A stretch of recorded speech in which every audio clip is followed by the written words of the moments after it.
Hello, happy Tuesday everyone. I tried to get this thing a little more balanced today so that it's not as shaky as it was yesterday. I'm still rocking my red.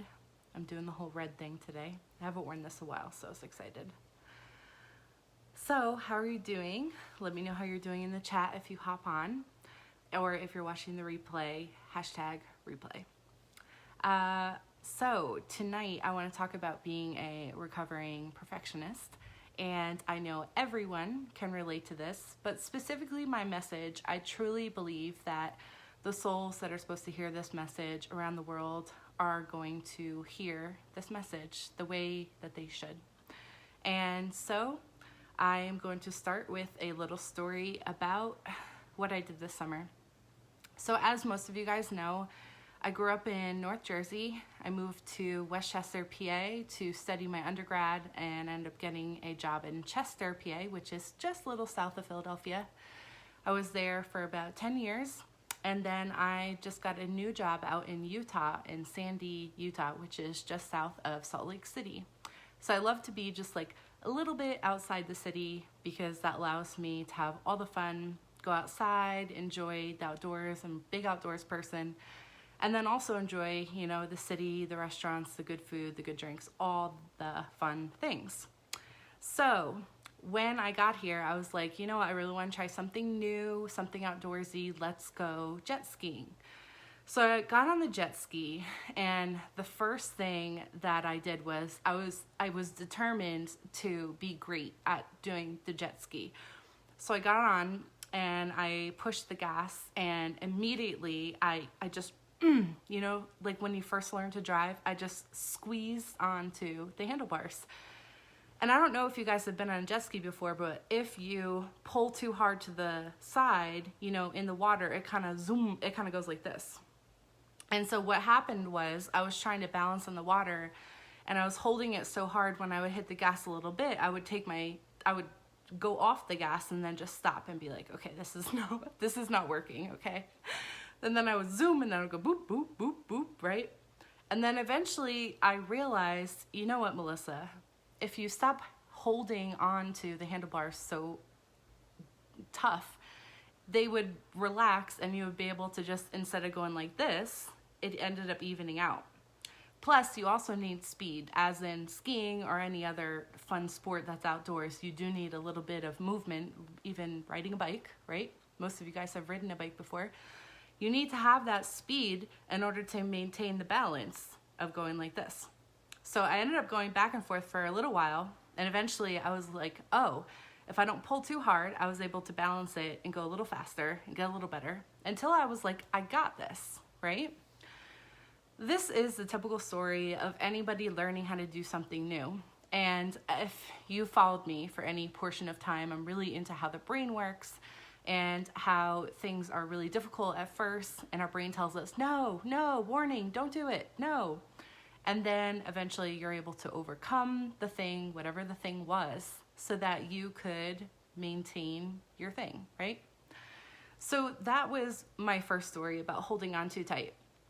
And the thing is, I call myself a recovering perfectionism, and I know everyone can relate to this in some way, shape, or form, because perfectionism is linked to depression. It's linked to anxiety, it's linked to OCD, it's linked to mental health disorders, it's linked to eating disorders. Oh, Lisa's here. Hi, Lisa. And all these things, I have seen a lot of friends struggle so much because they are trying to be perfectionistic. But who teaches us these things? See, I'm a music teacher in the school district, and I know schools teach you to be perfectionistic. You want to get the good grades. You want to do well at work then. So then it continues from the perfectionism in school into your work, right? It's this continual process. Add family and friends onto that and their expectations, and it is tough out there, guys, okay? It is tough out there. So now we have the schools teaching us how to get it right, do it good, do it as fast as you can, do it well, be the best. Of course, we want to be the best of ourselves, but we have a lot of pressure that we put on ourselves. So I've known two friends who've actually become almost suicidal because they were in a PhD program that their parents had encouraged them to follow. Because of course, their parents love them. Their parents want them to go for the thing. Like, do it. Go for the PhD. You did the undergrad, you did the master's, do the PhD. And so what happened is they did the PhD and they get into the coursework, but they didn't actually want to do the PhD. They didn't want to do it. They're doing it for their family. And so what ends up happening is we start to operate for other people, and we're not operating from our soul guidance, from what is inside of us. Because many of you, master's, undergrad, that's amazing. That's great. Do you need a PhD? My personal opinion, I don't think you need one. I think people who go for them, that's amazing, that's wonderful. But I've talked to people who have PhDs, told me that you don't need one, right? So that's like my personal opinion in that setting, in that regard. But what's connected to this imperfection is we start to become very shameful, very blameful of ourselves. And this is something we can become very addicted to because it gets into our brain state as, oh yeah, I'm used to this feeling. I'm used to this feeling of not feeling good enough. I'm used to this feeling of blaming myself, like, oh, you should have done better. You could have done better. And so you start putting yourself in situations where you could mess up. And then if and when you do, right, because messing up is just a lesson. You're just learning from the lesson. You didn't know better. And I'm going to talk a little bit more about that. But then that goes into, all these things we do with our physical body when we are blaming and shaming, okay? So for me personally, when I would go into the blame and shame game, I call it, what would happen is I would have a circular recollection of blaming game. And so what would happen is I would say personal responsibility, be responsible, be a leader, right? And then when I fell off short, I would start blaming and shaming. And so I didn't even know I was doing it because I thought I was rising above, but I would start to cry. So then I'm thinking, okay, let it out, cry, do the thing, right? Let it go, let it go, let it go. But I wasn't actually letting it go because it was actually coming back into me because my brain was starting to make up more reasons why I shouldn't let it go. And that is where it's really, really difficult to identify what's actually going on inside of here and inside of here. And so one of the things I've recently been doing is I've been taking my shoulders and I've been relaxing them more. So I'll be kind of, on the computer doing my thing. I'll notice my shoulders tense up a little bit. And then I tell myself, just relax. Okay, just relax. And it works really well when I'm conducting too, because sometimes when I'm conducting the music, I get really like this. And I'm like, no, relax your shoulders, relax, you're good, you're safe, you're okay, right? But this translates to every part of life. People tense up about so many different things and things get caught in our body. It's called somatic symptoms. Okay, so let's talk about also why it is so hard not to be this blame shame game when we are adults. Because the interesting thing is when we're little kids, what do people do? Happy birthday, how old are you? You're 7 years old? Oh, congratulations, isn't it wonderful to be okay? Just for turning 7, we get all this praise, we get all this wonderful, wonderful love and support from family and friends. And it continues, sweet 16, then we have prom, then we have all these wonderful things, graduations, and then we become adults, we get into the adult world, as they say, boom, boom, boom. And unless you create that fun and safe and free, wonderful life for yourself, you're not fully experiencing the good feelings because you're not encouraged to, because you're not surrounded by that. And so a lot of people, I notice that they get into this habit, okay? So you struggle with this in some way, shape, or form. And so I want to go kind of even deeper into where this plays out on a spiritual side. So to give you a brief synopsis of me, because this is my 30-day of share, I grew up in the Methodist Church in New Jersey. When I got to West Chester University, I was really called to join the gospel choir. And in the gospel choir, low battery, keep going. In the gospel choir, I was one of the only Caucasians, and so I was super nervous. And the only reason I was nervous is because it was brand new for me. Walking in, I felt like everyone is staring at me. Everyone's gonna wonder, who's this girl? Who does she think she is? What is she doing? Why is she here? But to me, the music was pulling on my chest. I don't know how to explain it more than that. I was like, I have to be there. And some people were like, oh no, join the Greek organizations and do the honors club and blah, blah, blah. You can't do everything, right? So anyway, this is like a really long story, but I catapulted myself into the gospel choir. And so it was wonderful. I met amazing people. I was singing every Thursday, rehearsals, and we'd hang out on weekends. We have dance parties. Like, it was the best thing ever for that time in my life. And I'm so glad that I still have such a great connection with so many people that were in that group. So anyway, we thought we were like the bomb. We would travel to Philly every weekend and be like, we are doing this, and get all dressed up. It was so much fun. Okay. So anyway, so I'm in the gospel choir, and then someone else encouraged, join Cru. This is called Campus Crusade for Christ, right? So I'm in these two spiritual, godly organizations, and I got someone to call me one day who was in Cru, and he was like, you know what, someone from Florida wants to come talk to you and your friend. And I was like, okay, like, why are they coming up from Florida to West Chester? They're like, they have this connection to Campus Crusade for Christ, which is called Impact. I was like, okay, whatever. So they're like, just meet him on Tuesday if you're interested. I don't know if you will be, but just sit down and see. So me and my friend get there, and they sit us down, and they're like, listen, we really want to start this chapter, and since you guys are freshmen, we would love for you to start this organization on the campus. So I was like, oh, okay, cool, yeah, like, sounds fun. They're like, okay, so this is what you have to do. You have to do all the paperwork, you have to do this. So this is like the beginning of like my leadership journey, and I was thrown into it, right? It was unexpected. So we start this group, and it was awesome. It was really geared toward African Americans being involved in Cru, but it was called Impact, and it was a way for them to feel more comfortable being with people who looked and felt like them. So they would come out, and I would help run these meetings or whatever. And then they had this big national convention. So I was like, you know what? I'll set up the convention. Like, I'll have people from Penn State drive over. We set it up. They'll pick us up. People from West Chester will go down to Atlanta.